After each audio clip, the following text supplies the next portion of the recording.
Welcome to Dave and Dom Demystify, a FinTech Futures podcast, helping make sense of the world of FinTech and digital finance. Please sit back and listen as the two Ds take a subject and discuss it to make it clearer and easier to understand.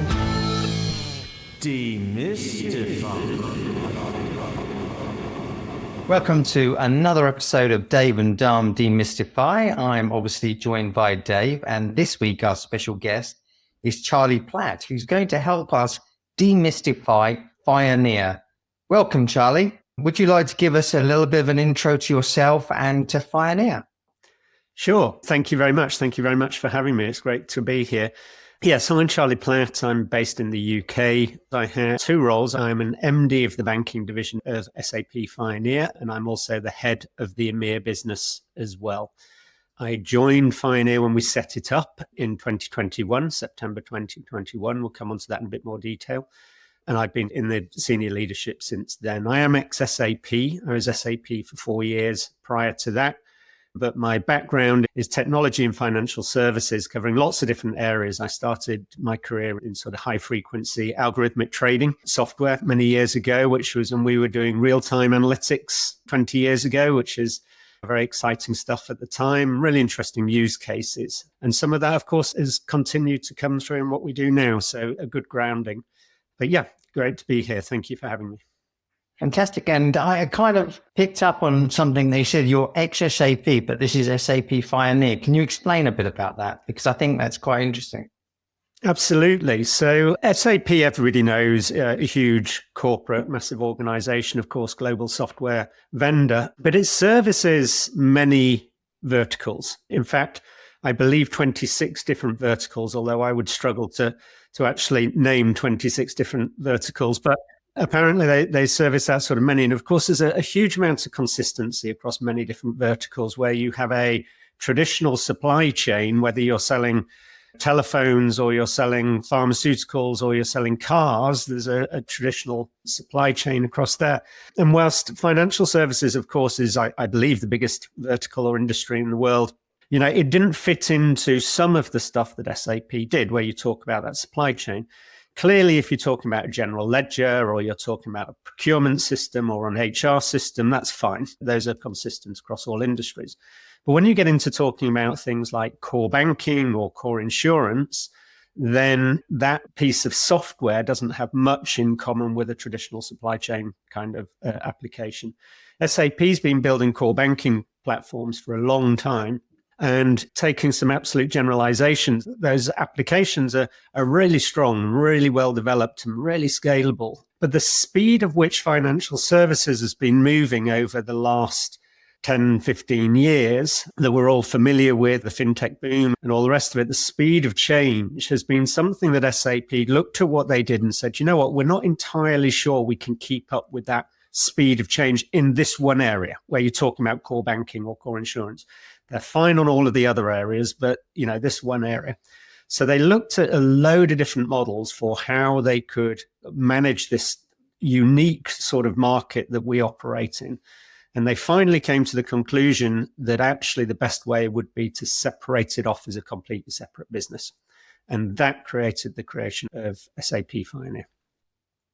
Wow. So, I mean, it is a standalone business. I mean, although you've got the name in there, it's a standalone business which they spun off, which quite frankly, not many corporates do. I mean, that gives you the kind of autonomy, I think, you know, if you really want to make this a separate venture that it would require, right? And that's quite a bold move.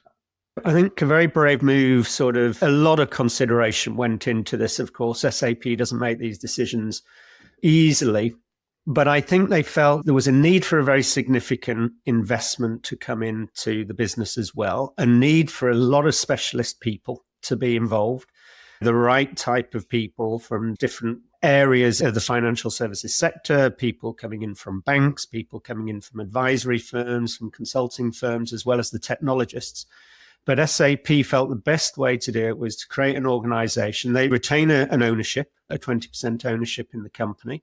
but that's not controlling in any way. It's just an ownership. And we have a very detailed joint venture agreement. And you can imagine, using the name. I mean, even if you look at our logo, the logo is in the shape of the SAP logo. It's different colors and different design, but the actual shape of it's the same. So the connection to SAP remains very strong. But the beauty is that for us, we get the infrastructure and technology readily available through our joint venture agreement with SAP. And all our investment that we have goes into the application layer. So we don't have to worry about databases or security or scalability or any of that sort of stuff. SAP provides us that in the underlying technologies that we utilize.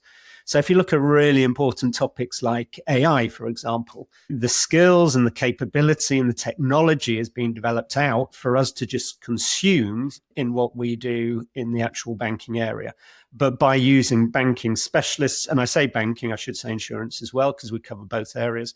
But banking and insurance specialists just get to use all of those great tools that come from SAP. So the investment that we got in externally, which I can talk a little bit about, but the investment we got externally goes into the application layer and building out the actual products as opposed to building the whole infrastructure from the ground up. I mean, going back to what Dharmesh said, I think it's a really interesting model because it's actually market's highly competitive, isn't it? And I think is moving so swiftly that actually I guess it might be called a speedboat or something in the parlance of core banking, to actually create something which is a bit more small and nimble. It seems like a good idea.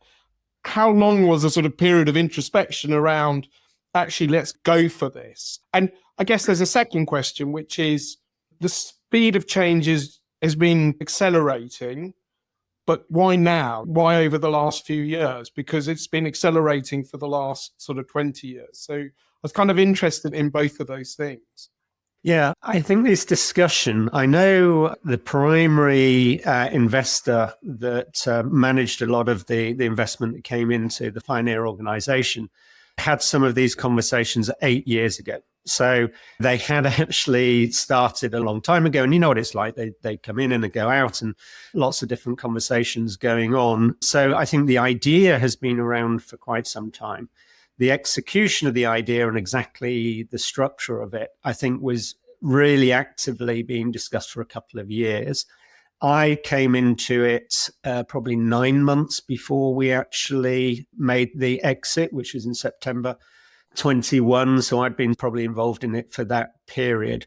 But you can imagine it's a really complicated thing to do. I mean, just think about the people separation. There are very strong legal laws in many countries. Pay and stuff like that, yeah. And there are lots of considerations there for how people move across and the options that are there. And we moved across, I think it was about 550 people across from SAP. We're now north of 1,200. So we've got more people who are not SAP than we have people at SAP.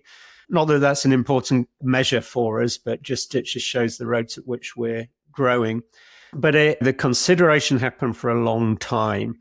I think the final decisions really was just, I think is the point that you made, that they really felt the need for a speedboat, for that real expertise to be brought in. And that required, SA puts in massive investment into product development, of course, astronomically huge. And only a proportion of that, I think, was really being able to be put towards the financial services side because it was going into things that were more generic in usage. So they wanted the investment to come in that was very specific for what we wanted to do. And we got a very significant amount of investment. It's publicly available, but the investment has come from the joint venture with a company called Dedic, who are not especially well known. They're very specialist investors who actually work predominantly on family investment money, so passive investors. This is not sort of your traditional big VC kind of organization that everybody would know. They have a very close relationship with SAP over the years. They've done various things together. And we got 550 million euros of investment, which is considerable in this sort of fintech world. We haven't drawn it all down. We're just taking pieces of it, but it's actually there available to us.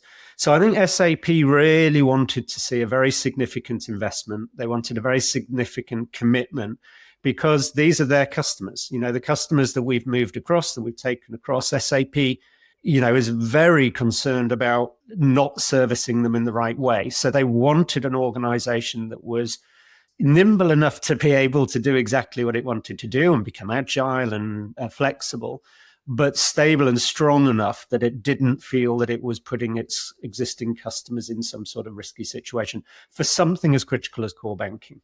So, and the relationship with SAP is still very strong, by the way. There's all sorts of buyback rules and things like that as part of the joint venture, and there's all sorts of coverage in there.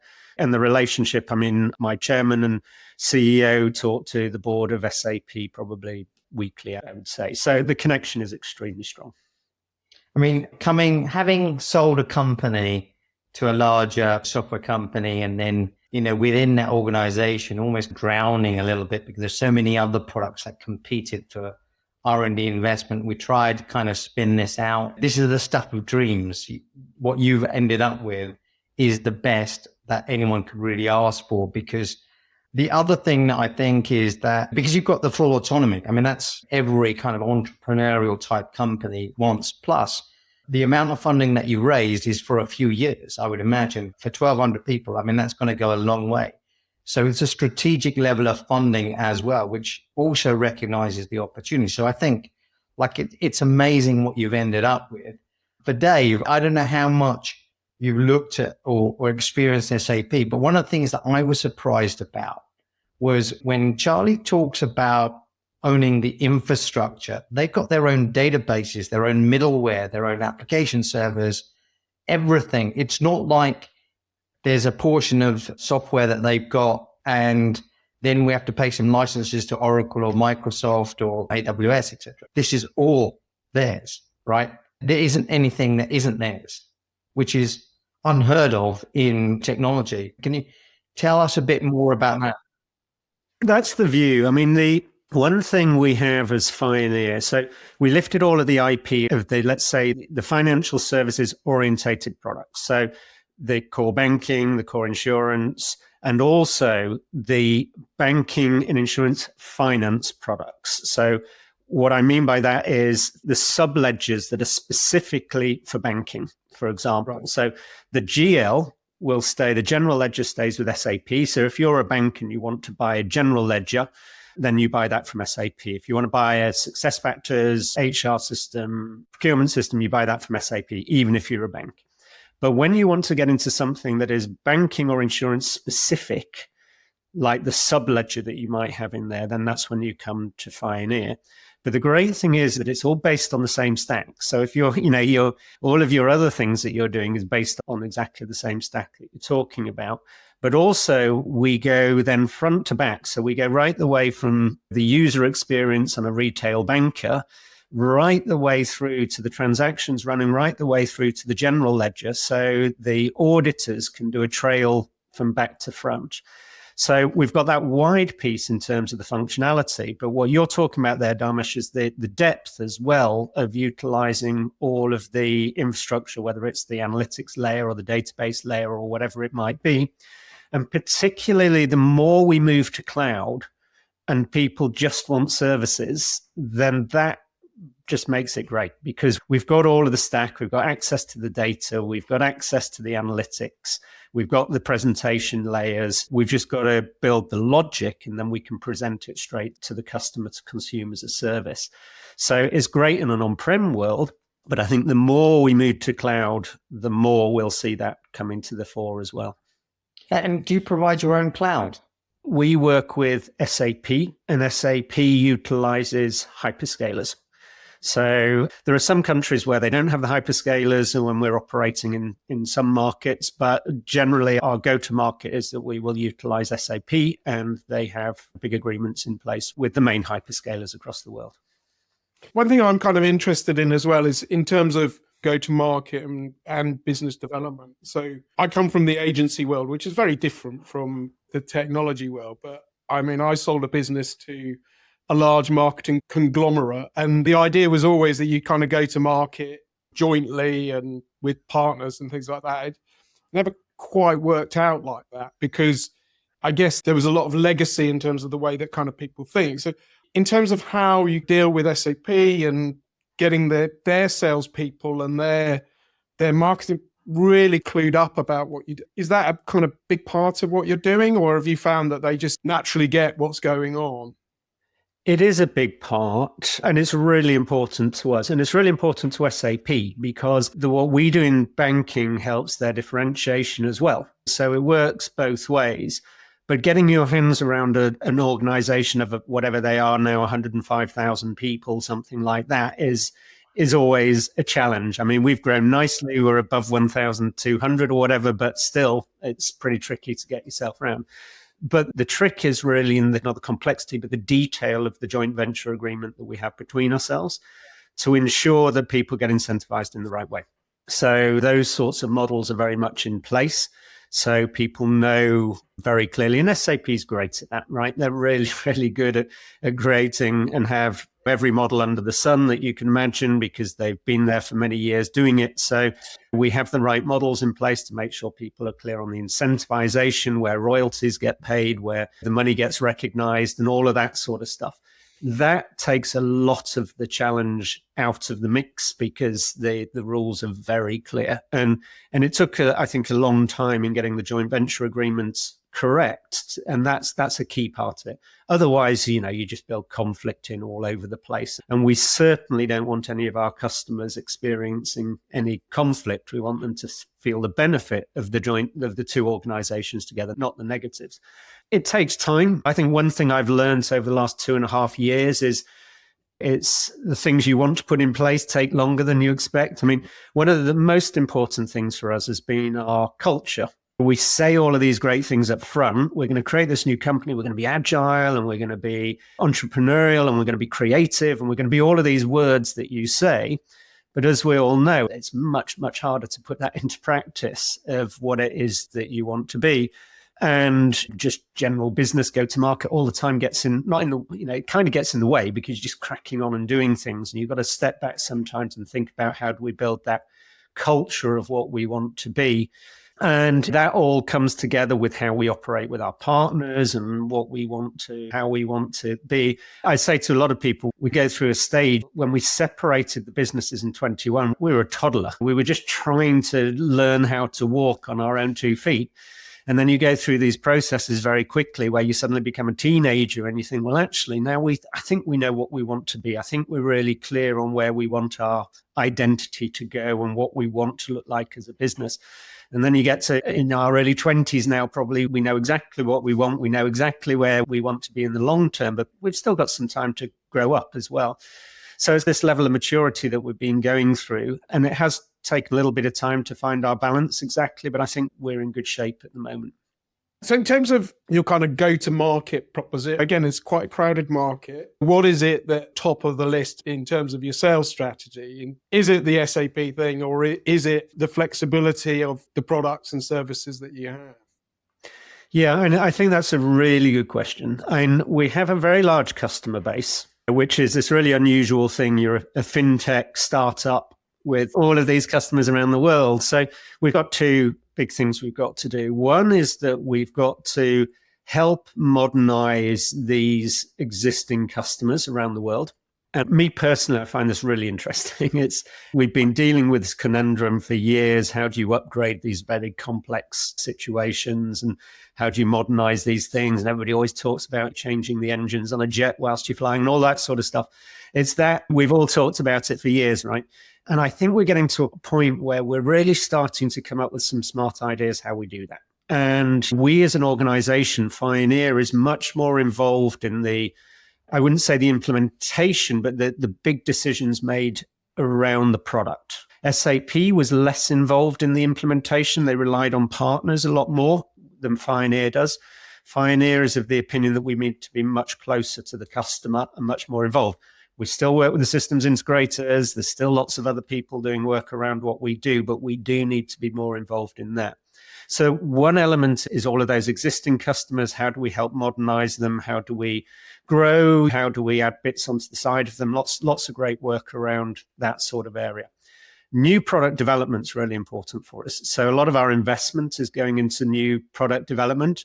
And when I say product development, I'm not talking about the engines underneath. We've got all the engines we need. We've got lending engines, we've got deposits engines, we've got payments engines. We've got every engine we need. And they're very well, and I would say this one might, but they're very well engineered. And there are things we've got to improve and change, of course, but they're really, really rock solid and very capable. What we're doing now in our investment layer is much more of the business application layer, the end-to-end processes that businesses need. And by doing that, it means that we can also target brand new customers as well. So changing those existing customers we've got, modernizing them, but we really want to be out there winning net new names, brand new businesses, some relatively small. There's still this perception that SAP only addresses very large customers, but it's not the case. I mean, we've got some great customers that are public in the UK. You'll see very easily, you can reference the likes of the Bank of London, the first new clearing bank in the UK in, I don't know what it was, 250 years or something. Really interesting use case, very creative bunch of people. And we've got a great deployment in the cloud environment. So I think a lot more around the product set. So we've launched 10 new products in the last 2 years. Again, when I say products, it's the application layer on top of the engines that we already have existing. So you mean like a credit card or a mortgage, etc.? You mean those? Yeah. So a good example is SME banking. Right. So it still uses the same core banking engine underneath. It still has the same finance capabilities under there, but it's applying it to the requirements of SMEs. We all know SMEs are killed by, well, cash flow issues and the inability to get access to money at the speed that they need. So bringing our skills from knowing ERP and accounting kind of technology, we allow the connectivity to accounting packages for SMEs, whether it's a Sage or whatever it might be, connected into the account where we're using the AI that we take from SAP and looking for potential cash flow issues that might be coming at a SME owner who doesn't see it coming because they're busy doing what their business is supposed to do. And then producing also smart lending capabilities. So when we see this train coming at the SME and we go, do you realize there's a train coming at you, a cash flow issue? What do you do next? And helping them through a much more sophisticated, automated process to get to the right funding quickly, and helping in a lot of the analysis at the back end for the underwriters to make the decisions in there. So trying to automate a load of those sorts of things. It's all based on existing technology we have. It's just putting it together in a way that it solves a particular business problem. That's really interesting. So, I mean, in terms of those products, are they ones you've developed because you believe there is a need, or have you developed them because potential clients and customers have come to you with a problem?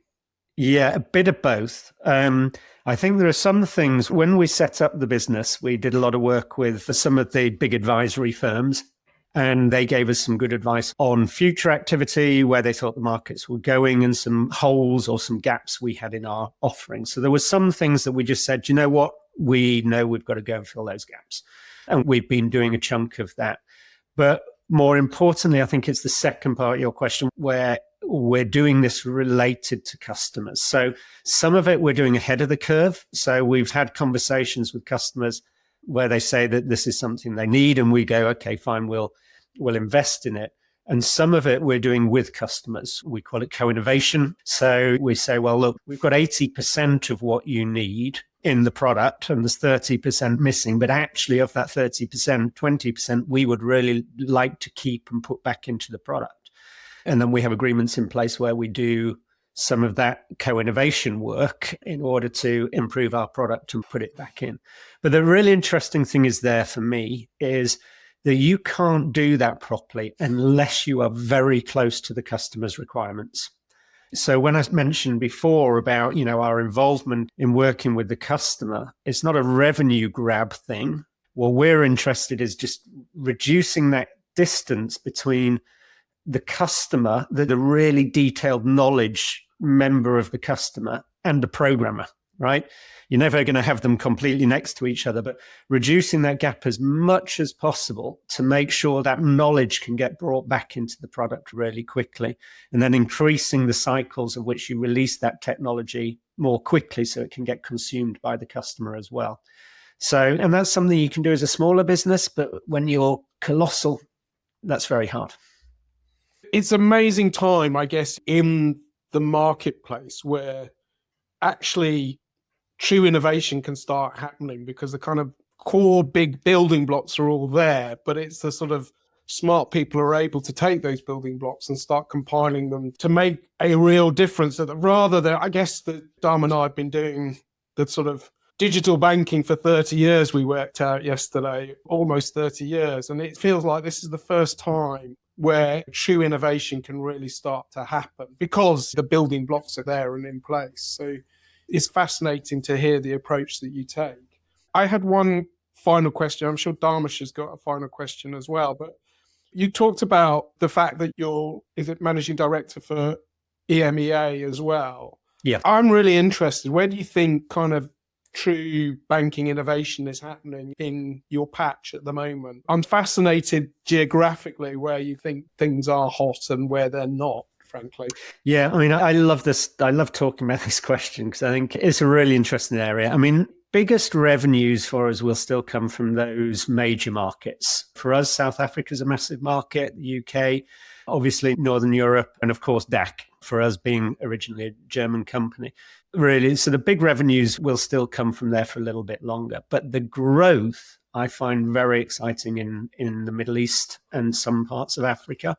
We're working on some projects at the moment in the Middle East region, and you just see the growth of the population coming into banking, whether it's just because they're young countries, young in terms of the population is young and they're coming in, or it's the underbanked or even unbanked move, the level of wealth increasing, moving into the banking market. And you see some of these countries, the growth is just phenomenal. And of course, it's all going to be digital. And then this is where scalability, the ability to do massive transaction volumes is absolutely key, which we know we can do, which we've proven. And so for me, I think the most exciting stuff I see is probably coming out of the Middle East at the moment, where my revenues are going to come from for the next, my biggest revenues, it's the 80-20 rule, right? The biggest revenues are probably going to come from the established markets for the next year or two, but the real growth is, I think, coming from Middle East and some. It was almost a leading question from me. I completely concur with what you're saying. I think the Middle East is a very exciting market because it feels that's where the sort of interesting thinking is happening, because you have this confluence, I guess, of sort of a generational thing. They've been slightly behind the curve. They've got existing platforms which need upgrading. But then this huge desire to be the absolutely digital first in terms of everything that they do. So it's fascinating to hear you say that. And I guess it's like all of this stuff is like there's the growth now, and that will be growth for the future as well, as the sort of traditional markets peak and start declining slightly because of older populations and all the other bits and pieces that kind of happen.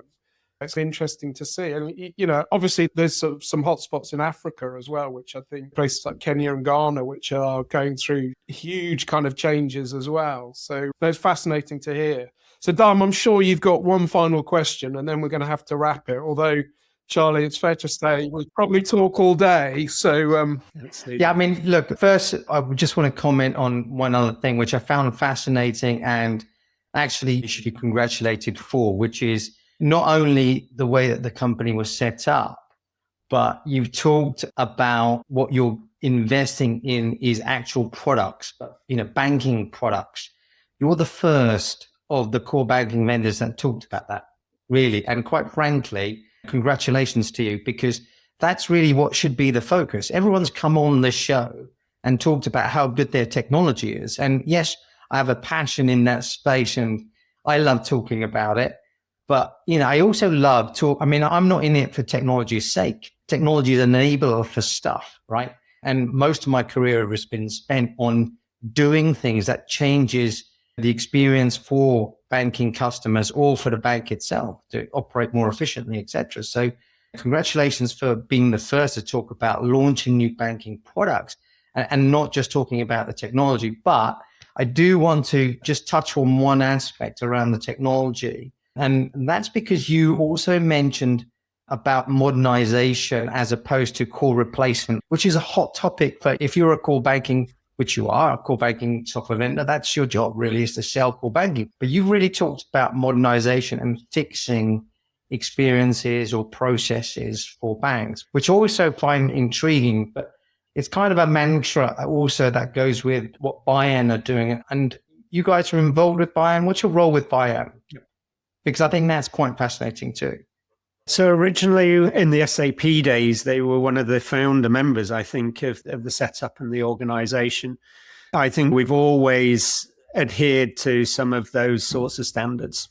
Which is, which is great. I mean, and this ties into, I guess, the modernization story, that it's not all just about replacing a core, but about adding some value whatever the business priority is, right?